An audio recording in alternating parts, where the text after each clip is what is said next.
Union है। देखिए, आज 26 नवंबर को संयुक्त किसान मोर्चा के आंदोलन को 1 साल हो गए और इस 1 साल के अंदर किसानों के ऊपर कई तरह के इल्ज़ाम लगाए गए।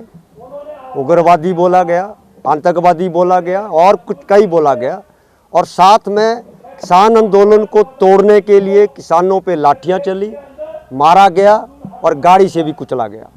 लेकिन 1 साल से किसान यही बोल रहा था, ये तीनों कृषि कानून जो अध्यादेश के माध्यम से सरकार ने लाए हैं, ये किसानों के हित में नहीं है। और उसी तर्ज में कहा था कि देश के किसान की हालत तब ठीक होगी जब आप एमएसपी को कानून के दायरे में लाएंगे। अब 1 साल होने को है, आज हो गया। 19 नवंबर को प्रधानमंत्री जी आते हैं और गलती मानते हैं कि मैं गलती है मेरी, माफ़ी मांगता हूं, इसलिए कानून हम वापस लेंगे। लेकिन संयुक्त किसान मोर्चा ने 2 दिन बाद एक बड़ा पत्र लिखकर मोदी साहब को दिया। 1 साल के अंदर जो 750 से ज़्यादा किसान वहाँ पे शहीद हुए, उनका क्या होगा? ये जो एमएसपी पे हम कानून की बात कर रहे हैं, उसका क्या होगा? और जो हज़ारों किसानों के ऊपर केस है और हज़ारों किसान अभी जेल में, उनका क्या होगा? ये संयुक्त किसान मोर्चा ने कहा कि हम देश के स्तर पे जब आप बातचीत करेंगे, ये सारे मसले पे हल करेंगे।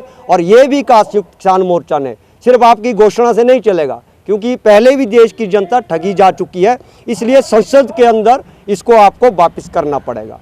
इस संदर्भ में आज का जो आंदोलन है, इसमें CI2 पूरे देश के अंदर मजदूर भी इकट्ठा हो रहा है। मजदूर की भी मांग है और किसानों ने भी कहा कि किसान और मजदूर एक है। मजदूरों के भी श्रम कानून को ख़त्म किया है कोरोना काल में मोदी साहब की सरकार ने। आज वो मांग है कि श्रम कानूनों को बहाल करो। आपने 44 श्रम कानूनों को 4 लेबर कोड में इकट्ठा कर दिया, जो कानून नहीं रहा है उसके दायरे में। एक सबसे बड़ी बात है, 8 घंटे की जगह 12 घंटे का दिन होगा।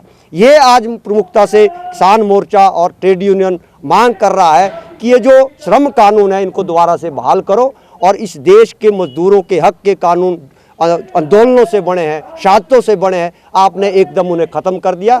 इसलिए आज पूरे देश के अंदर किसान मजदूर इकट्ठा लड़ रहा है और संयुक्त किसान मोर्चा ने ये भी आह्वान किया है, जब ये पार्लियामेंट चलेगी, रोज़ 500 किसान जो है ट्रैक्टर लेकर पार्लियामेंट के बाहर जाएगा और ये जो कानून संसद के अंदर वापस ही होंगे। और मुख्य जो मुद्दा है हमारा MSP पे कानून बनाने का, ये नहीं बनता तो कोई मायने नहीं रहता किसानों के लिए।